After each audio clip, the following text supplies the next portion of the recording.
Hello दोस्तों, नमस्कार, जय हिंद। आप सभी का स्वागत है इस शानदार इंटरव्यू में। मैं संदीप शर्मा और मैं इंद्रजीत शर्मा। आज आपसे मिलवाएंगे एक ऐसे कैंडिडेट को जिसकी सक्सेस स्टोरी जानकर आपको बहुत कुछ सीखने को मिलेगा। तो आज इस इंटरव्यू में हमारे साथ हैं सत्यम शर्मा, जिन्होंने एसएससी सीजीएल 2023 के थ्रू जीएसटी इंस्पेक्टर की पोस्ट को हासिल किया है। आज इस इंटरव्यू में जानेंगे इनकी सफलता की कहानी इन्हीं की जुबानी। सत्यम, जैसे कि बहुत बहुत शुभकामनाएं पहले तो आपको इस शानदार सिलेक्शन के लिए। और जैसे कि मैं आपकी कहानियां सुनी है और मैंने जो देखा है मैंने कि आपने जो स्ट्रगल किया और इतनी सारी पोस्ट को आपने लगातार कई सिक्वेंसल कंसेक्यूटिव 5-6 साल तक लगातार आप जो सिलेक्शन लेते हुए आ रहे हैं, उस कहानी के बारे में मैं और संदीप सर जानना चाहेंगे इस बारे में थोड़ा सा। 2017 में बीटेक पास आउट हूँ, बट मैंने 2015 से ही मैंने एक स्टार्टअप पे काम करना स्टार्ट कर दिया था जो कि बेस्ड था ऑनलाइन टिफ़िन सेंटर पे। बट कुछ कारणों की वजह से काफ़ी फैक्टर्स होते हैं दैट डिडंट गो वेल। फिर उसके बाद में कि भाई क्यों ख़राब हुआ ये, क्यों आप फेल हुए, क्योंकि फेलियर्स के रीज़न जानना भी बहुत ज़रूरी होता है। तो मैंने क्या सोचा कि एक बार मार्केटिंग मैं सीखता हूँ, मार्केटिंग स्किल्स पता होनी चाहिए। तो फिर मैंने एक मार्केटिंग फर्म ज्वाइन करी जिसमें मैंने घर घर जाके शॉप टू शॉप जाके टाटा स्काई बेची। फिर उसके बाद में क्रेडिट कार्ड्स भी बेचे। जब मुझे लगा कि हाँ अभी मैं रेडी हूँ मार्केटिंग स्किल्स के लिए, फिर मैंने ट्राई किया कि इसको फिर से स्टार्ट किया जाए। बट फिर वहाँ पे उस समय फंडिंग का थोड़ा दिक्कत आ गया था, तो फिर वो सपना मुझे वहीं पे छोड़ना पड़ा था मुझे। फिर उसके बाद में मैंने, जैसे कि सोसाइटी का भी प्रेशर होता है कि आप 2017 एक अच्छे कॉलेज से पास आउट हो और फिर उसके बाद में आप जॉब क्यों नहीं कर रहे। इवन बाकी सभी दोस्त अच्छा प्लेसमेंट है इनका। तो फिर मुझे जो है एक प्राइवेट कंपनी में एज ए वेब डेवलपर मैंने जॉब करी।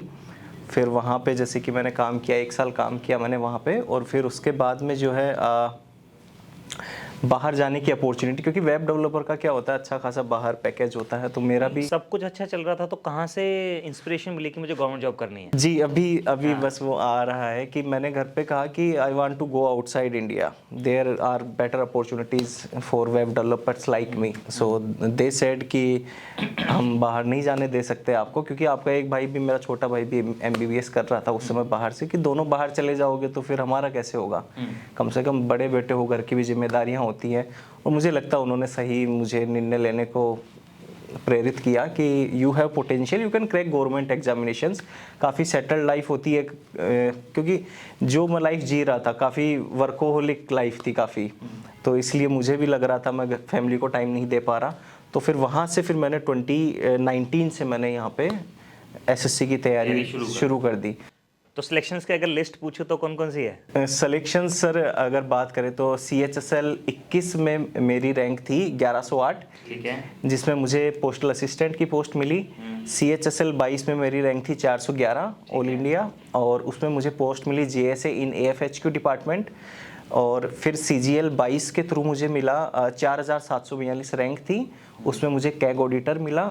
लेकिन अभी तक मेरा क्या है कि ड्रीम पोस्ट नहीं मिली थी।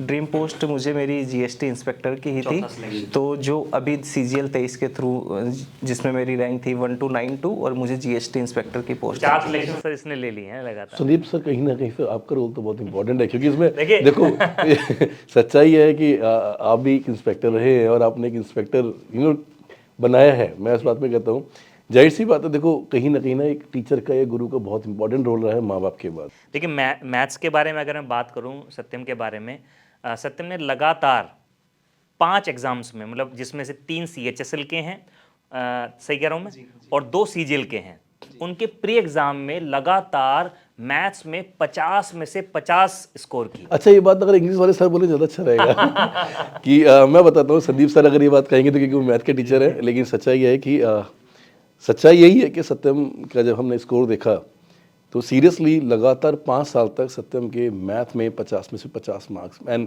मैं बड़ा शॉक था इस बात को लेके कि 50 में से 50 नंबर लगातार कंसेक्यूटिव, कोई चेंजेस नहीं, एक माइनस भी नहीं था। तो इसमें बहुत बड़ा रोल अच्छा, रहा है। और जैसे इतनी लंबी जर्नी हो गई आपकी, तकरीबन 2019 से हमने शुरू किया, तो 4 साल की लगभग की ये जर्नी हो गई। ड्रीम पोस्ट को पाने के लिए सिलेक्शन तो आपने पहले ही ले लिया था, तो इतने लंबे जर्नी में अपने आप को मोटिवेटेड कैसे रखा? सर काफ़ी दिक्कतें आई थी, एकदम से बेड ऑफ रोजेस तो था नहीं, क्योंकि एक तो आपकी एज उस एज पे मैंने स्टार्ट किया था गवर्नमेंट एग्जामिनेशन, जिस एज पे ज़्यादातर लोग छोड़ देते हैं। तो सबसे बड़ा तो मेरे सामने ये था कि 24-25 साल तक लोग बंद कर देते हैं पढ़ाई, क्योंकि वो 20 से स्टार्ट करते हैं। मैं स्विच कर रहा था मेरा पूरा कैरियर 24 पे, जब मैं 24 साल का था तब मैंने स्विच किया। तो पहला मैंने अटेम्प्ट दिया सीपीओ, जिसका प्री निकल गया था। फिर मेंस के लिए मेंस भी एक ऐसे टाइम पे पड़ा था कि मैं मेंस देने, फिजिकल देने नहीं जा पाया। और फिर सीजीएल फर्स्ट अटेम्प्ट दिया 19, वो भी क्लियर हो गया। सीएचएसएल फर्स्ट अटेम्प्ट में भी आई गोट 178 out of 200 in the very first attempt. But descriptive examination में काफ़ी लक बेस्ड मुझे लगता है वो होता है, उसमें कोई कुछ कह नहीं सकता कितने आ रहे हैं। तो उसमें मुझे अच्छे मार्क्स नहीं मिले। तो even instead of getting 178 out of 200 I could not clear the examination. But मुझे कहीं ना कहीं लगा था कि यार कुछ बात है तेरे में, क्योंकि 178 लाना is not a easy task. तो मुझे कहीं ना कहीं उस समय लग गया था कि कुछ तो बात है। बट मैंने ये नहीं सोचा था उस समय कि जीएसटी इंस्पेक्टर भी बन सकता हूँ मैं। तो बीच में बहुत सारे अप्स एंड डाउन्स आते रहे, लोग क्रिटिसाइज करते रहे। जैसे अभी जैसे दाढ़ी में मेरे को शौक है थोड़ा बहुत, तो लोग होते हैं आपके सोसाइटी में भी होते हैं, रिलेटिव्स भी होते हैं, ये दाढ़ी क्यों बढ़ा रखी है, इसी वजह से तो नहीं होता, नालायक है। जो लोग ये कहते थे कि तेरा नहीं होगा या कुछ लोग बोलते थे, तो उसको कैसे हैंडल किया आपने तैयारी के दौरान? बिल्कुल प्यार मोहब्बत से मैंने उनसे बात कही। जैसे कोई किसी ने मुझे कह दिया ये दाढ़ी क्यों बढ़ा रखी है, मैंने कहा सही बात बोल रहे हैं अंकल, आप जो है अभी अगली बार आप मिलेंगे तो नहीं दिखेंगी आपको दाढ़ी। इसमें कहीं ना कहीं संदीप जी एक पेशेंस लेवल बड़ा काम करता है, जो मैं जानता हूँ कि सत्यम ने ना बहुत पेशेंस रखा है अपनी ड्रीम पोस्ट को पाने के लिए। अदरवाइज क्या होता है, आजकल के जो बच्चे हैं यंग जनरेशन के, 1-2 साल तैयारी करते हैं, जब एग्जाम नहीं निकलता तो वो फिर क्या करते हैं, फाइनली गिव अप कर देते हैं एग्जाम्स को। खासतौर से जब कोई एग्जाम निकल जाता है ना, और उसके बाद कोई एक नौकरी मिल गई, मान लो सीएचएसएल की मिल गई, एमटीएस की, उसमें संतुष्ट हो जाते हैं और बैठ जाते हैं कि कई ठीक है, बार अब तो भैया। हमने भी अपने स्टूडेंट लाइफ में ऐसा किया है कि जब हमारा भी सिलेक्शन हो जाता था तो हम लोग भी सेटिस्फाइड हो गए, लेकिन जब बाद में एहसास होता था कि नहीं अभी ड्रीम पोस्ट कुछ हो रहा है। तो चारों सब्जेक्ट्स में से सबसे वीक सब्जेक्ट कौन सा था? सबसे वीक सब्जेक्ट मेरा जीके और इंग्लिश रहा था। वीक सब्जेक्ट तो इंग्लिश के तो सर आपके यहाँ पे बैठे ही हैं, कैसे प्रिपेयर किया, कुछ कैसे तैयार किया उसको? जैसे कि इंग्लिश के लिए तो जैसे सर क्या होता है ना, मेन तो एग्जाम ओरिएंटेड बेस होता है। तो एग्जाम ओरिएंटेड सर ने ग्रामर्स की ट्रिक्स बताई थी कि ट्रिक्स होती हैं, ये होती है, क्योंकि मेन क्या होता है आपके जो एग्जाम में आ रहा है वही पढ़ना चाहिए फालतू। और मैं तो जिस उम्र में आ रहा था, मैं इतना मुझे नहीं पता था ना मेरे को 3 साल लगेंगे कि 4 साल लगेंगे। तो मुझे लगा कि एक बार एग्जाम ओरिएंटेड पढ़ लेना चाहिए मुझे। तो स्टार्टिंग में मैंने सर से पढ़ा था, आपसे पढ़ा था, मैथ्स पढ़ा था। तो उससे मुझे कहीं ना कहीं ये हुआ कि हाँ, जैसे मान लीजिए एक एग्जांपल बताता हूँ मैं। जैसे इंग्लिश में एक क्वेश्चन आया कि all the furnitures have been shifted but it is wrong. Furniture के साथ आप SEIS नहीं लगा सकते। तो डायरेक्ट ऐसे 500 क्वेश्चन प्रीवियस ईयर आए हुए हैं एग्जाम ओरिएंटेड, तो वही सर करा रहे हैं। तो वो कहीं ना कहीं जैसे मान लीजिए 500 क्वेश्चन हैं, 200 रूल्स है, तो 200 रूल्स तो याद हो गए थे मुझे।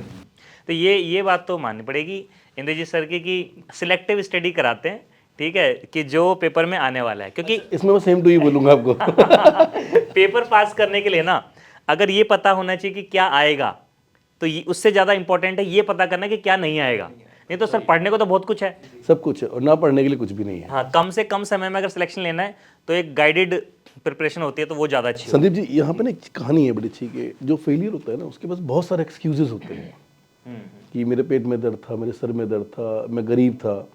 लेकिन जो सक्सेस लेकर आता है ना, उसके पास कोई एक्सक्यूज़ नहीं है। उसके पास एक ही एक्सक्यूज़ है, मेहनत करो और एग्जाम ओरिएंटेड पढ़ो। तो सत्यम के पास ना भी कोई एक्सक्यूज़ नहीं है कि सिलेक्शन लेने का। फेल होने वाले के पास बहुत सारे एक्सक्यूज होते हैं। तो उसकी स्ट्रगल की कहानी कहीं ना इसमें छिपी हुई है, मुझे ऐसा लगता है।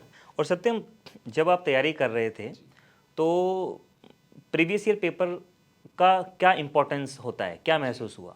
सर जैसे कि मुझे तो लगता है मैंने सबसे ज़्यादा फोकस प्रीवियस ईयर पे ही रखा है, क्योंकि एस्पिरेंट्स क्या होता है ना, एस्पिरेंट्स ढूंढते हैं कि रिलेवेंट चीज़ें कहाँ से पढ़ें। तो मुझे ऐसा लगता है आप रिलेवेंट चीज़ें क्यों ढूंढ रहे हैं, आपके पास है प्रीवियस ईयर में जो आ चुके हैं, उससे ज़्यादा रिलेवेंट चीज़ें क्या होंगी, वही आप उनको, जैसे कि मैंने मैथ्स में मेरा स्ट्रॉन्ग सब्जेक्ट है मैथ्स, एंड 5 बार मैथ्स में आप 50 आउट ऑफ 50 आए हैं। तो मैंने एक बार आपसे पढ़ा है मैथ्स, तो मैथ्स मैंने आपके अलावा किसी से नहीं पढ़ा। मैंने क्या किया, अगली बार जब मैंने वापस तैयारी चालू करी, किसी में नहीं हुआ, एक बार पढ़ लिया, उसके बाद सिर्फ वही टॉपिक्स मैंने पढ़े जिसमें मेरे कंसेप्ट्स क्लियर नहीं थे। एक बार मेरे कंसेप्ट्स क्लियर हो गए तो मैथ्स की प्रीवियस ईयर की 2011 से लेके अभी तक की जो भी प्रेजेंट ईयर चल रहा है, टॉपिक वाइज मेंस के क्वेश्चंस की बुक आती है, तो वो बुक मैंने कम से कम 6 बार लगा रखी है। क्या बात है, क्या बात है। देखो एक बार सर, एक बार बुक लगाने के बाद कैंडिडेट कहता है इसको क्या करूं, लेकिन बार बार रेपिटेटिव करने से फायदा मिलता है। एक किताब देखो 10 किताबें पढ़ने से बेटर है एक किताब को 10 बार पढ़ा जाए। अब जैसे कि आपको क्वेश्चंस पूछते हैं बच्चे कि आपकी स्पीड, सबसे मेन चीज़ होती है मैथ्स में, स्पीड कैसे बढ़ाऊं। अब स्पीड कैसे बढ़ेगी, एक ही चीज़ आप 5 बार करो, डेफिनेटली आपकी स्पीड बढ़ेगी। आप क्या करो, टॉपिक वाइज क्वेश्चंस करो, टॉपिक वाइज क्वेश्चंस करो, एक टाइप के रहेंगे 5, तो कहीं ना कहीं आप स्टेप खाने लग जाओगे। ठीक है, वही शॉर्टकट है। वही शॉर्टकट है। शॉर्टकट वही होता है कि आपका माइंड इस चीज़ के लिए एबल हो जाता है, कैपेबल हो जाता है कि वो 2 स्टेप्स खा जाता है। सत्यम भाई, जब आपका सिलेक्शन हुआ, ये तो सिलेक्शन की एक पूरी स्ट्रेटजी है बहुत बड़ी, तो आपने जब रिजल्ट अपना चेक किया होगा तो उस टाइम पे आपने कैसा सबसे माहौल पहले था घर में? किसको बताया, और वो रिएक्शन, आपका रिएक्शन तो देखो ऑब्वियसली बहुत इमोशनल होगा, लेकिन जो पेरेंट्स का रिएक्शन था वो क्या होगा, क्योंकि वो जानना बहुत जरूरी है। ये आया था रिजल्ट 4 तारीख को आया था, बाकी बाद में रिवाइज हो गया था, बट 4 तारीख को आया था। तो 4 तारीख को जब मैंने रैंक देखी अपनी कि फिर मैंने पोस्ट कोड देखा B16, मुझे याद था B16 किसका है, मुझे पता था मेरी ड्रीम पोस्ट क्या है। हम बिल्कुल भागते हुए नीचे गए, रात का टाइम था, लगभग 9, सवा 9, 10 के आसपास बज रहे होंगे। तो मम्मा पापा बैठे हुए थे और छोटा भाई था, तो मैंने जाते ही मैंने कहा पापा के पैर छुए, और मम्मा बैठी थी तो मम्मा के पैर छुए, बेटा क्या हो गया, मैंने कहा बिल्कुल मेरे को सांस नहीं आ रहा बिल्कुल भी, मतलब आई कैन नॉट ब्रीथ अभी। तो उन्होंने कहा क्या हो गया, वो घबरा गए कि क्या हो गया एकदम से, इतना एक्साइटमेंट, ये क्या इमोशन है। देन मैंने कहा कि मुझे मेरी ड्रीम पोस्ट मिल गई, मुझे GST इंस्पेक्टर की पोस्ट मिल गई। तो उन्होंने कहा कि क्या बात, तब से लेके आज तक वो खुश है। फादर का रिएक्शन उस टाइम पे क्या था, मैं वो जानना, वो जो मोमेंट है ना संदीप सर, आप उसे एक्सप्लेन नहीं कर सकते कि वो जो खुशी के आंसू, क्योंकि फादर ना बहुत स्ट्रांग होता है। मेरे को याद आ रहा है जब मेरा अपॉइंटमेंट लेटर आया था, तो मैं ना कई दिनों तक जेब में रख के घुमा था अपॉइंटमेंट लेटर को। मैं जब मेरा लेटर आया था, फाइनल लेटर तो बहुत दूर की बात है, जब सिलेक्शन हो गया था, लिस्ट में नाम आ गया था, तो मैंने अपनी मम्मी को बताया, तो वो रो गई थी उस टाइम पे, लेकिन उन्होंने उसके बाद ना पूरे मोहल्ले में लड्डू बंटवाए थे कि मेरा बेटा सब इंस्पेक्टर बन गया है। क्या बात। तो वो खुशी उनके दिल में, तो सबको जा जाके बताती थी कि मेरा बेटा, तो वो मोमेंट बड़ा इंपॉर्टेंट होता है जो कैप्चर करने वाला होता है। जैसे जब आपके स्ट्रगल के दिन थे, आप पढ़ाई कर रहे थे, तो जब आपने ये डिसाइड कर लिया था कि अब मैं सरकारी नौकरी की तैयारी करूंगा, तो पहला थॉट क्या था कि मुझे कहाँ से शुरुआत करनी है? जी, सबसे पहले तो मुझे ये लगा कि एक बार कोचिंग तो लेनी चाहिए, क्योंकि एक सही डायरेक्शन होना, पता होना ज़रूरी है। क्योंकि मैथ्स बैकग्राउंड रहा है मेरा B.Tech, तो मैं एक क्वेश्चन को 2 पेजेस में कर सकता था, बट यहाँ पे तो मेन चीज़ स्पीड का और सही डायरेक्शन का है ना कि किस तरह। तो फिर मैंने कोचिंग ली, मैथ्स आपसे पढ़ा, इंग्लिश सर से पढ़ा था स्टार्टिंग में, और फिर उसके बाद में क्या है कि धीरे धीरे जैसे गाइडेंस मिलता रहा ना मुझे, तो मेरे साथ क्या हुआ कि मेरे ऊपर बताने के लिए मुझे कोई था भी नहीं कि कोई बड़ा भाई हो या फिर किसी और से सपोर्ट ले सकूं। तो धीरे धीरे ना मुझे काफ़ी धीरे धीरे पता चली चीज़ें, इसीलिए मैं अभी एस्पिरेंट्स को ज़्यादा से ज़्यादा गाइड भी करता हूँ।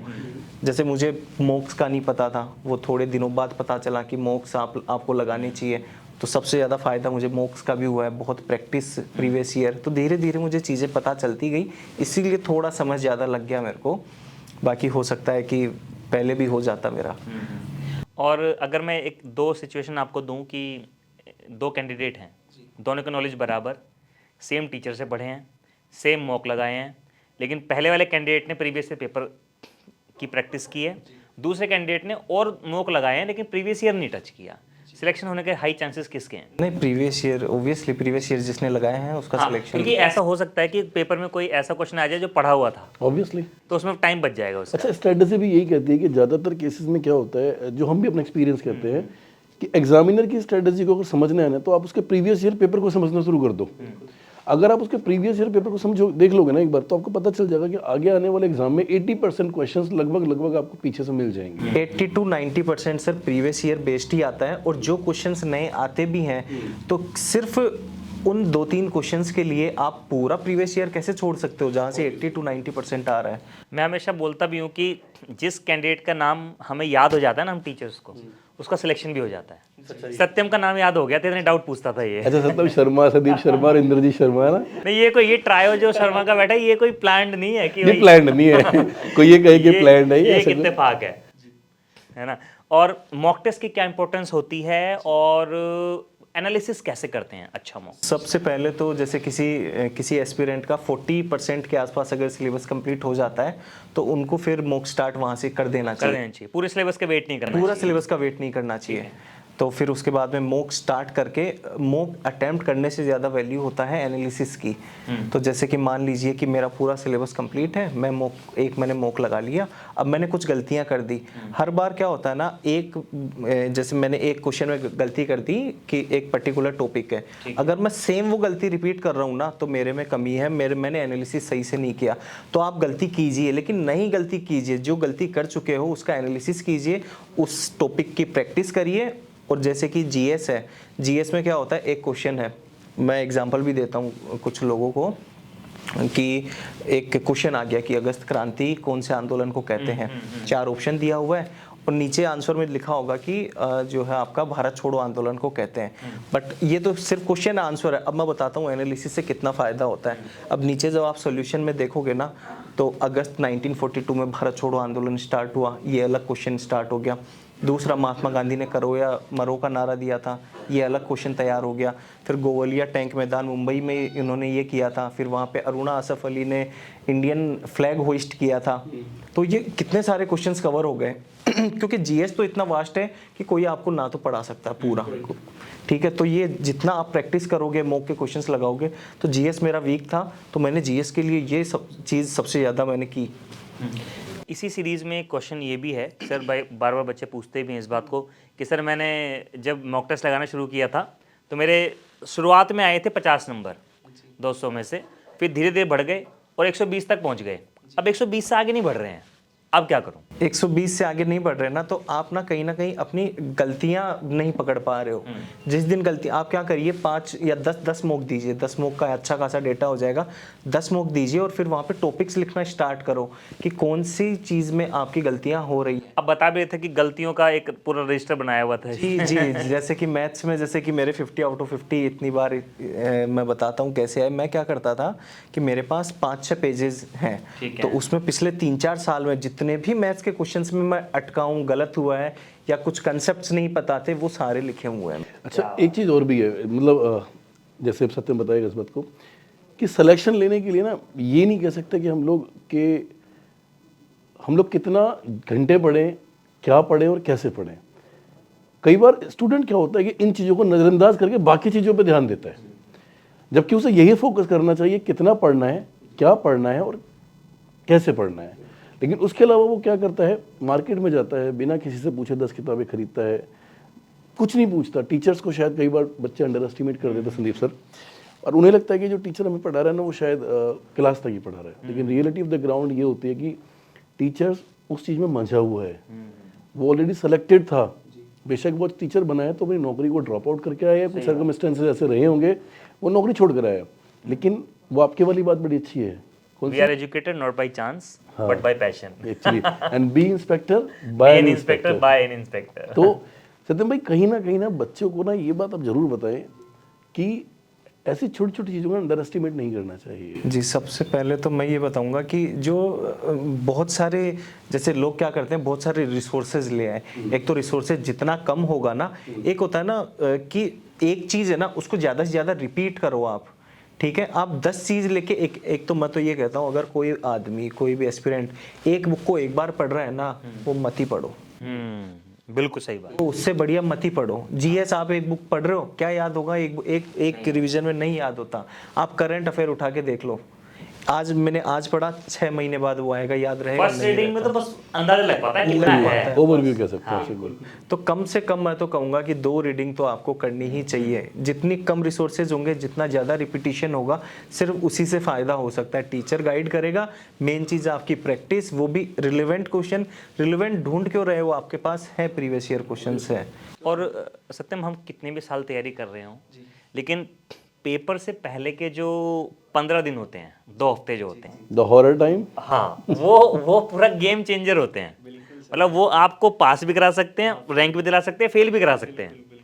तो वो स्ट्रैटेजी क्या रही थी आप? लास्ट के 15 दिन में मैंने क्या किया था कि जितने भी मेरे मॉक मैंने उठाए अपने सारे, और जो मैंने गलतियां की थी, जो मैं सुधार चुका हूँ पहले ही, सिर्फ वही क्वेश्चंस मैंने लगाए, ठीक है। कि ये क्वेश्चंस लगा लो एक बार, और जो जैसे कि मैथ्स है टॉपिक वाइज मैं लगा रहा हूँ, हाँ। तो परसेंटेज के मैंने गोला किए हुए हैं। अब तो इतने सारे पेन से हो चुका है वो, तो मुझे याद रखना पड़ता था ये इस अटेम्प्ट का ये वाला कलर का पेन है, तो वहाँ जो जिस पे गोला था ना, सिर्फ वही क्वेश्चन, जैसे परसेंटेज में 3 क्वेश्चन किए, मुझे आज भी पता है। एक तो कमीशन वाला क्वेश्चन था, बुक सेलर वाला, एक इनकम टैक्स वाला क्वेश्चन था, तो ये 2 में ज़्यादा डाउट था मुझे, तो ये 2 टाइप के मैंने 6 क्वेश्चंस कर लिए थे।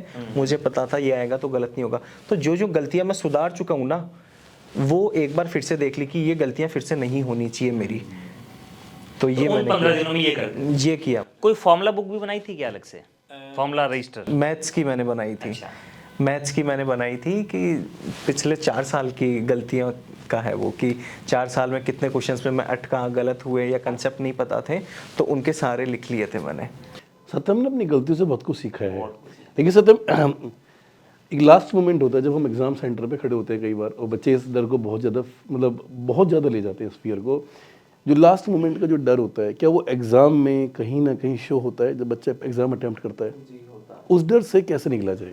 जी, सबसे पहले तो ये मत मान के चलिए आप ना, बच्चे नर्वस हो जाते हैं। जैसे मेरी तो उम्र, मैंने तो काफ़ी लेट स्टार्ट किया था, तो कहीं ना कहीं जैसे मैं छोटी एज के जो एक्सपीरियंस देखता हूँ ना, तो ये सोच लेते हैं इस बार तो रैंक है, इनकम टैक्स इंस्पेक्टर है, तो कहीं ना कहीं परफॉर्मेंस प्रेशर हो जाता है। जैसे कि शुभमन गिल को हुआ था वर्ल्ड कप के टाइम पे, ठीक है, तो जो क्रिकेट देखते हैं वो रिलेट कर पाएंगे। तो वो परफॉर्मेंस प्रेशर नहीं होना चाहिए कि मैं तो इस बार ले आऊंगा। आपका टारगेट है इंस्पेक्टर लगना है, ठीक है, इसी बार लगना, ये पता नहीं है। अगर ऐसे ही परफॉर्मेंस के प्रेशर में रहोगे तो हो सकता है नहीं लग पाओ, ठीक है। तो कहीं ना कहीं ये सोचिए कि जितना किया है, जो हुआ है, अच्छा होगा, बेस्ट मैं अपना बेस्ट दूंगा। और पूरी तैयारी के दौरान कई बार ऐसा होता है कि ठीक है यार, मेरी ड्रीम जॉब तो मुझे मिल गई है, लेकिन हमें अंदर से पता होता है कि यार ये वाली गलती मैंने की थी। तो मैं चाहता हूँ कि आप वो गलती बताओ जो आपने की थी और आप चाहते हो कि जो एस्पिरेंट तैयारी करें वो ना करें। जी, तो मैंने एक गलती की थी मैंने जो है टीचर्स की बात नहीं सुनी थी। स्टार्टिंग में ही प्रीवियस ईयर पे फोकस नहीं रखा था मैंने, तो मैंने काफ़ी अलग अलग रिसोर्सेज में बहुत सारे इकट्ठे, मतलब इंग्लिश मैंने आज तक, मुझे लगता नहीं मैंने बुक ज़्यादा पढ़ी है इंग्लिश की इतनी, और मेरे पास 6 बुक्स हैं इंग्लिश की। पढ़ी कुछ नहीं है, सिर्फ प्रीवियस ईयर लगाया है मैंने इंग्लिश के। सर के ग्रामर के किए, एक रीडिंग के लिए मैंने, रीडिंग कॉम्प्रिहेंशन के लिए अलग मैंने, मेरा था कि ये मुझे करना है। तो ज़्यादा बुक्स भरने का फायदा नहीं है ना, मैंने जैसे ही दिवाली की सफाई कर रहा था सर मैं इस बार, तो मुझे तो पता था, सबको पता होता है, आंसर की आ चुकी होती है कि definitely I will gonna crack my dream post, और फिर मेरा यही तक था एसएससी का। तो दिवाली की सफाई में 17 बुक्स मैंने निकाली और मैंने किसी एक स्टूडेंट को मेरी कॉलोनी में दे दी कि लो पढ़ो, हमारी एसएससी की जर्नी खत्म है। देखो ये बात सही है सर कि हर बार बच्चा उस टीचर से पूछ लेगा, सर कौन सी बुक ले लूँ, सर कौन सी बुक ले लूँ, सर कौन सी बुक ले लूँ, भंडार लगा लेगा। संदीप जी, यहाँ पे ना सबसे बड़ी कमी ना टीचर्स की बताता हूँ मैं आपको, शायद मुझे कहना नहीं चाहिए ये ऑनलाइन, लेकिन सच्चाई ये है, कई बार टीचर्स अपने पर्सनल प्रॉफिट के लिए ना बच्चों को गलत गाइडेंस कर देते हैं, चाहे वो अपनी पर्सनल बुक बिकवाएं उन बच्चों से कह के, या अपने पर्सनल प्रॉफिट के। कई बार तो ऐसा देखा संदीप जी, कई बार टीचर्स क्लास में सिर्फ वही पढ़ाते हैं जो कल रात या सुबह बुक से पढ़ कर आते हैं।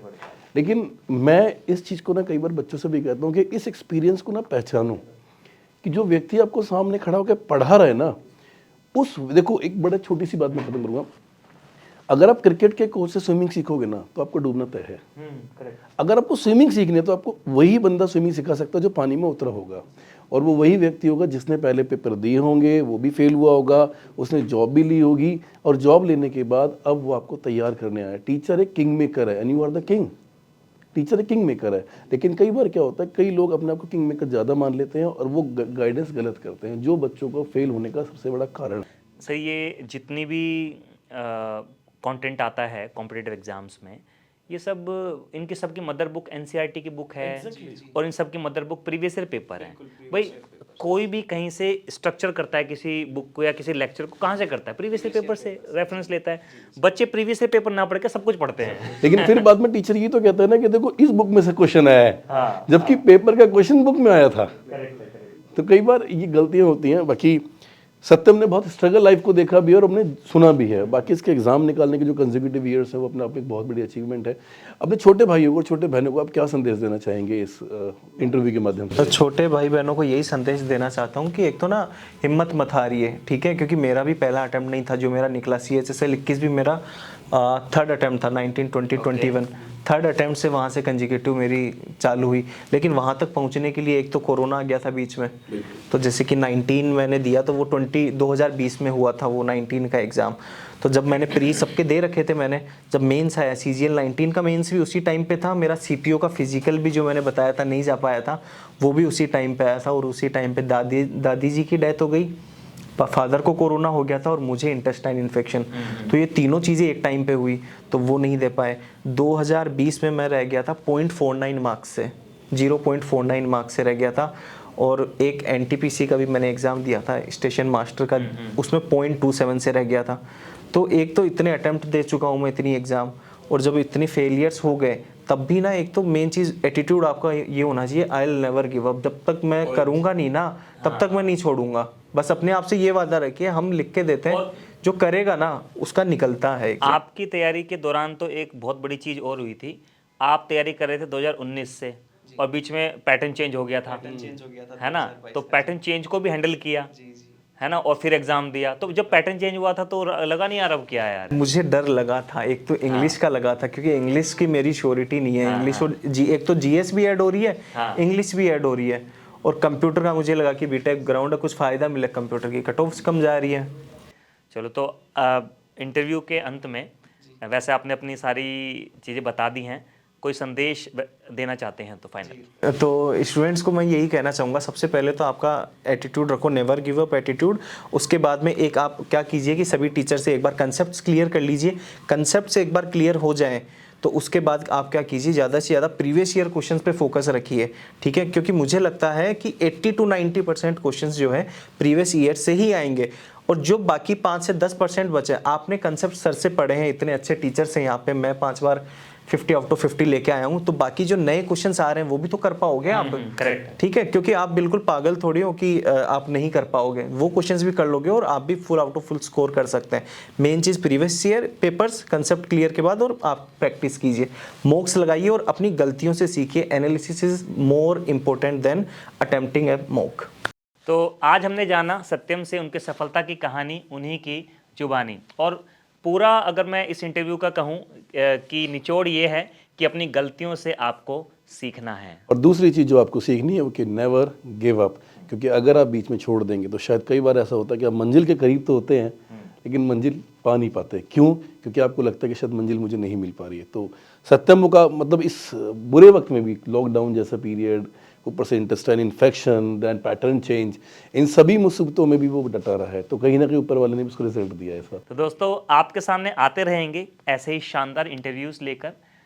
आज के लिए बस इतना ही। आप सभी को नमस्कार एंड जय हिंद।